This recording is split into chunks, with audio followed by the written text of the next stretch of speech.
People across the country are starting to lose interest in just about everything. And that could be a sign of a much bigger shift than most people realize. According to several recent surveys, around 60% of people are living paycheck to paycheck. But the most interesting part is not the money, inflation, or the cost of living. The interesting part is that more and more people are starting to question things that used to be considered normal. Work, success, homeownership, retirement, even the idea of pushing harder every year. For decades, the country was built on the belief that if you did everything right, life would gradually get better. But what happens when more and more people feel like that promise no longer works the way it used to? What if this growing loss of interest is not a sign of collapse, but the first signal that millions of people are starting to see life in a completely different way? There is something pretty strange happening across the country. People who have never met, live in different states, work different jobs, and have completely different life stories are all saying almost the same thing. I don't feel excited anymore. I don't enjoy things the way I used to. I don't feel like myself anymore. What stands out is that most of them are not saying they're depressed. They still get up every morning, still go to work, still take care of their families, still pay their bills on time, still show up to birthday parties, still go out to dinner with the people they care about. From the outside, everything looks completely normal, but on the inside, it's a different story. In recent years, more and more surveys have shown rising levels of stress, burnout, and a loss of motivation across every age group. What caught researchers' attention was not a small group of people struggling. What stood out was that the same pattern was showing up among workers, retirees, Gen Xers, and millennials alike. Think about a maintenance worker in Ohio, or someone who just retired in Arizona after 40 years on the job, or a Gen Xer returning home from a vacation in Florida, or a 35-year-old in Texas planning the next family trip. They live very different lives, but what do they have in common? On the drive home, all of them realize they hardly feel anything at all. Not happy, not sad, not disappointed, not excited. Just a kind of emptiness that's hard to put into words. They still travel. They still go out to restaurants. Still shop. Still do all the things that used to give them something to look forward to. But more and more people admit they're doing it because the schedule says they should. Because it's a habit. Because they're running on momentum. Not because they're genuinely excited. Not because they truly want to. What's strange is that many people can't even remember the last time they genuinely looked forward to something. Not a new bill. Not a new meeting. Not a new email. But real anticipation. The feeling of counting down the days until a trip. The feeling of waking up with a plan that makes you smile. For a lot of people, that feeling seems to be getting rarer with each passing year. It's almost as if life is running entirely on autopilot. Autopilot mode. You wake up, turn off the alarm on the iPhone sitting next to your bed, scroll through a few notifications, check your bank account, read a few headlines, drive the same familiar route, go to work, pay the bills, come home, sit down on the couch, pick up the phone again, scroll again, watch again, then drift off to sleep. The next day looks almost exactly the same, and so does the day after that. Researchers have estimated that nearly half of our daily behaviors are driven by habit. That helps life run more efficiently. But what happens when almost your entire life starts to feel like a habit? That's when many people begin to feel like they're existing more than they're living. What's important is that they don't hate their lives. They don't hate their families. They don't hate their jobs. They don't hate the homes they live in. But they no longer feel connected to those things the way they once did. It's as if someone has slowly turned down the volume on life, little by little. Everything is still there, but the feeling isn't. Life didn't disappear. Instead, it's the color of life that seems to be slowly fading away. Many people have realized they no longer look forward to the weekend. There was a time when Friday felt like a symbol of freedom, the feeling of being released after a long week. Today, for quite a few people, Monday and Friday sometimes feel different, only because the alarm goes off a little later. Time moves faster, but the moments that make you feel truly alive seem harder to find. What makes this trend so striking is not that a few individuals feel this way, it's that so many people are experiencing it at the same time. Workers, retirees, Gen Xers, millennials, people in big cities, people in small towns. They're all describing the same feeling, as if a thin layer of fog has settled over everyday life. Everything is still there, but the colors don't seem as vivid as they once were.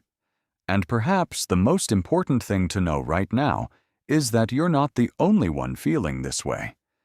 If things that once excited you no longer feel the same, if you feel like you're simply checking off tasks instead of truly living, if life feels like a quiet loop stretching from morning to night, then there's a good chance that millions of other people are lying awake, staring at the ceiling every night, asking themselves the very same question. What changed? And if people in completely different circumstances are all feeling something similar, is the problem really with each individual? Or is something bigger quietly changing across the country? What is draining the energy out of so many people? For millions of families, the answer may be found in a very ordinary place: the checkout line at the grocery store.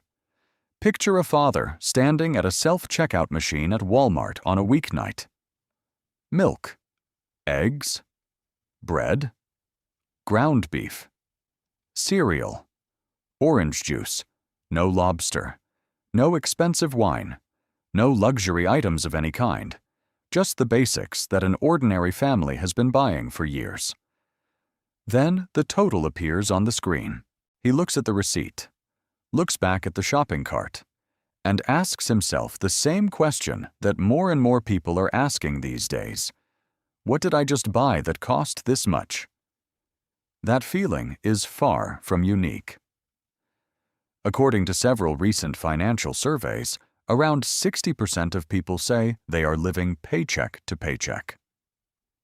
What stands out is that this is not limited to lower-income households.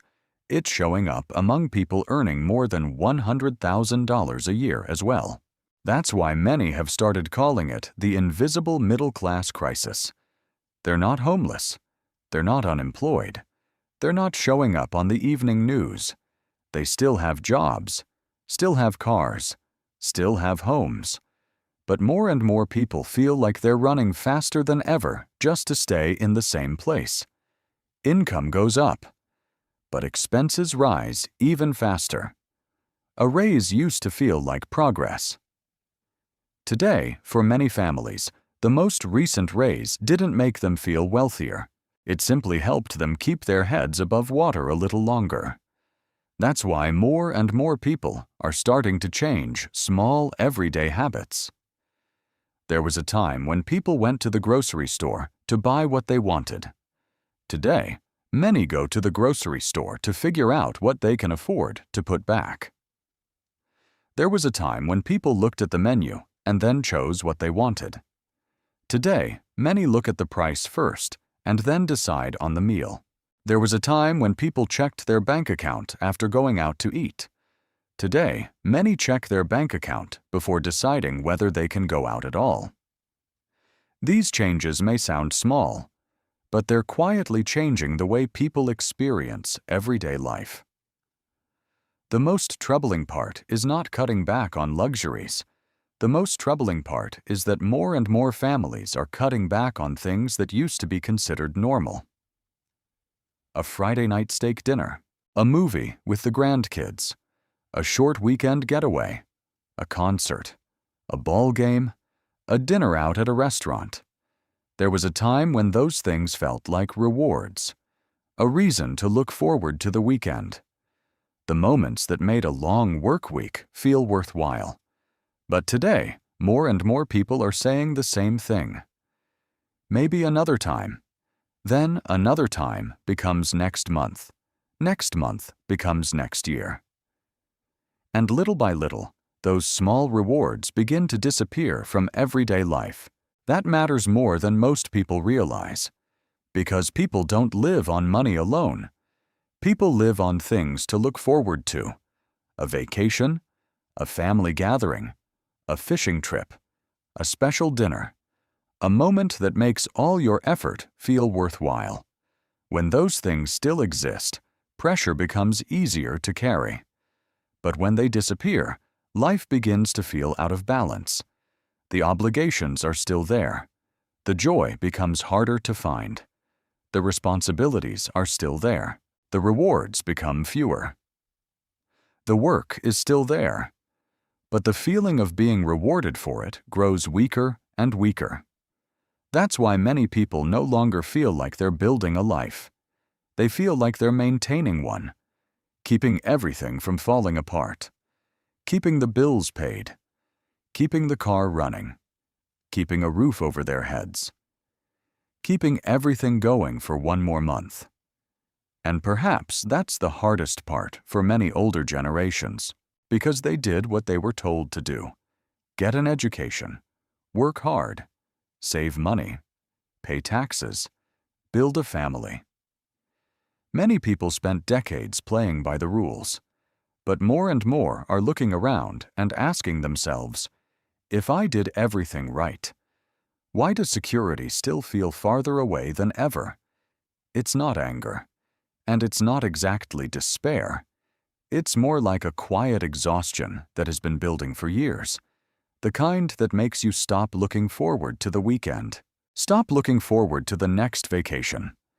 Stop feeling like there's something special waiting ahead. Because the weekend ends. The vacation comes and goes. But the obligations are still there. And when that goes on long enough, something strange starts to happen. People no longer feel like they're living. They feel like they're existing.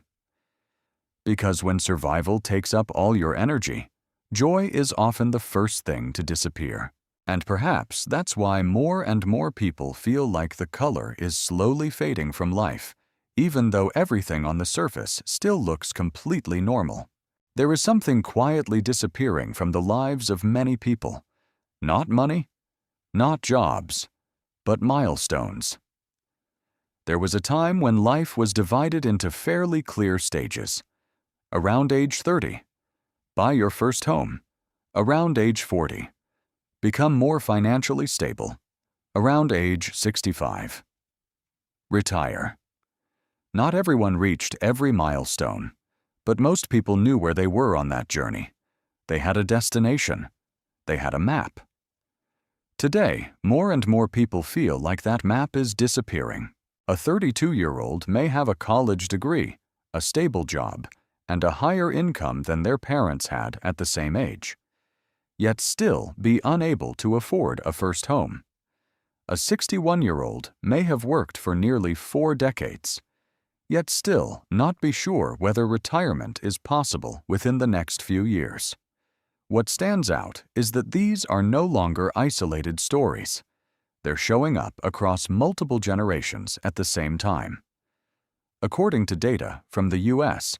Census Bureau, the age at which people buy their first home has risen significantly compared to decades past. Meanwhile, more and more older adults are remaining in the workforce longer than they originally planned. Those numbers are not just about economics. They're about time. They're about milestones that were once considered normal, slowly moving farther away. And when the milestones move, people's sense of the future changes with them. There was a time when many people could look 10 years ahead and picture their lives with reasonable clarity. Where the house would be, what the family would look like, when retirement would begin. Today, more and more people can no longer answer those questions, not because they lack ambition, but because goals that once seemed realistic have become harder to predict. That's why so many people have the strange feeling that time keeps moving forward. But life is not moving in the way they expected. 5 years pass, 10 years pass, yet some of the same milestones are still sitting out there in the distance, not much closer, not much clearer. And perhaps that's what makes so many people uneasy. Not the present, but the fact that they can no longer see the shape of the future. Because when a person loses the map, they don't necessarily stop moving. They keep going, but it becomes harder and harder to know where they're headed. There is something else quietly disappearing across the country. Not jobs, not money, but the feeling of belonging. People from older generations probably remember a scene that used to be common in neighborhoods across America: the front porch. On summer evenings, people would sit out there for hours. They watched kids ride their bikes down the street. They talked with neighbors. They waved to people passing by. No one scheduled those interactions. No one sent invitations. Community simply existed on its own. Today, a different picture is slowly taking its place. The car pulls into the garage door closes, and the outside world disappears. People may live only a few yards apart, but many don't know the name of the person living next door. Some have spent years in the same neighborhood without ever stepping inside a neighbor's home. It's not because they dislike each other. It's because modern life is increasingly designed for people to live alongside one another rather than truly connect with one another. There was a time when communities were held together by some very special places, not home and not work. Sociologists call them third places. It could be the local church, a favorite coffee shop, a bowling league, a town fair, a community center. These were the places where people knew each other's names, knew each other's stories, knew who was going through a hard time. They knew who needed help. For decades, places like these served as the invisible glue that held communities together. But today, many of those third places are slowly disappearing or no longer play the role they once did. That has created a void that technology has never truly been able to fill. According to several recent surveys, the share of people who say they regularly feel lonely has risen significantly in recent years. At the same time, more and more people report having fewer close friends than previous generations. It's a strange paradox. We can reach hundreds of people in a matter of seconds. Yet it's becoming harder and harder to find one person to call when life gets difficult. We know what's happening on the other side of the country, but sometimes we don't know what's happening in the house across the street. Perhaps the clearest image of this change is the family dinner table. A family of 4 sitting together. Everyone is present, but not really there. Each person is looking at a different screen. Each person is living in a different world. Silence fills the room, not because there's nothing to say, but because the habit of being connected has slowly replaced the art of conversation. And when real connections begin to weaken, society starts to change as well. Many people have noticed that public spaces feel different today. Less patience, less friendliness, fewer natural smiles. Not because people have become worse, but because fewer and fewer people feel like they are part of something bigger than themselves. People can endure a great deal of hardship when they feel connected to a community, when they know someone cares, when someone knows their name, when someone will show up when they need help. But when those ties slowly begin to break, every burden becomes heavier. And perhaps that is one of the biggest changes taking place across the country today. It's not just an economic issue. It's not just a housing issue. It's that more and more people feel like they are living among millions of others. yet facing life alone. We're more connected to the world than ever before, yet many feel lonelier than ever before. And when a country begins to lose its sense of community, people also begin to question the promise that once helped define it. The promise known as the American Dream. For most of modern American history, there was a very simple promise. Go to school, work hard, save money, buy a home, retire. It wasn't some distant dream. It was the life plan for millions of families. Parents passed it down to their children. Teachers shared it with their students. Politicians repeated it in speeches. It became one of the most powerful ideas ever to shape the country. The idea that if you did everything right, life would eventually reward you. And for many decades, for a great many people, that promise truly worked. A factory worker could buy a home. A family could live on a single income. An ordinary worker could believe their children would have a better life than they did. But today, more and more people are looking at that promise and asking an uncomfortable question. What happens if the road is still there, but the destination has been moved farther and farther away?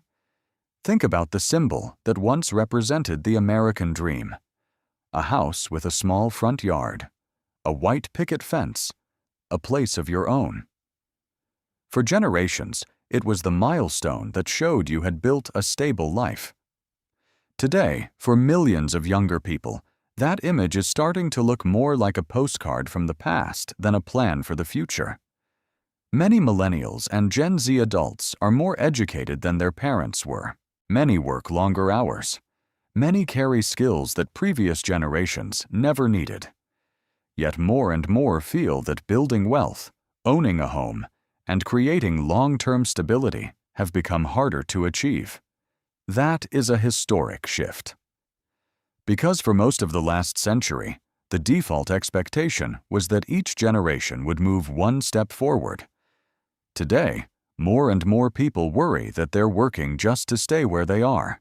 And when that feeling lasts long enough, a psychological response begins to emerge. Not protests, not rebellion, but a quiet form of surrender. Some people call it quiet quitting. But sometimes it doesn't stop at work. It starts to affect life itself. People stop expecting, stop making long-term plans, stop believing that today's sacrifices will lead to a meaningful reward tomorrow.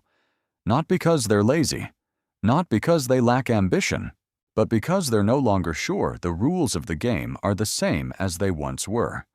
If the reward at the end of the road keeps getting pushed farther away, then continuing to run toward it becomes much harder.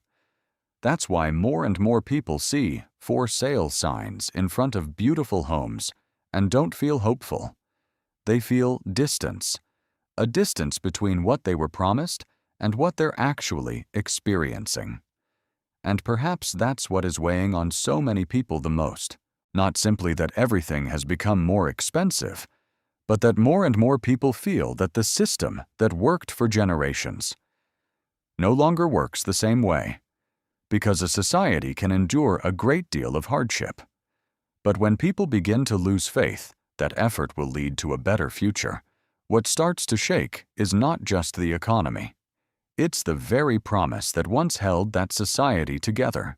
And that may be the deepest reason why so many people today feel that something is changing. Not just in their own lives, but in the country itself. After everything we've talked about today, perhaps the most interesting thing isn't that more and more people are losing interest in things. It's that they're losing interest in things that were once considered the ultimate goals. There was a time when success was measured by how much you owned. A bigger house, a better car, a more prestigious job, more money, more stuff. But more and more people are beginning to question whether those things actually lead to the life they've been looking for. And that may be why a quiet shift is taking place. Not in Washington, not on Wall Street, but in the small choices people make every day. Some are moving to smaller towns. Some are selling oversized homes so they can live more simply. Some are growing food in their backyards. Some are spending more time with family instead of chasing goals that never seem to have a finish line. At first glance, these changes seem ordinary. But when millions of people begin searching for the same things at the same time, it becomes a cultural shift. What's interesting is that what they're looking for isn't luxury. It's peace. Not a faster pace, but a slower one. Not more connections, but more meaningful connections. Perhaps that's what many people have realized after years of chasing goals that kept moving farther away. That a good life is not necessarily a bigger life. Sometimes it's simply a closer life. Closer to family. Closer to community. Closer to the values that make people feel truly alive. So if you've recently found yourself losing interest in things that once excited you, it may not be a sign that you're losing something. It may be a sign that you're starting to see something. Maybe people aren't losing interest in life. They're losing interest in a way of living that no longer brings the meaning it once did. And sometimes the most important change doesn't begin when people find the answer. It begins when they have the courage to admit that the old path no longer leads where they want to go. Maybe people aren't losing interest in life. They're losing interest in a way of living that no longer works the way it once did. After everything that has changed, perhaps the most interesting thing is not that more and more people feel exhausted.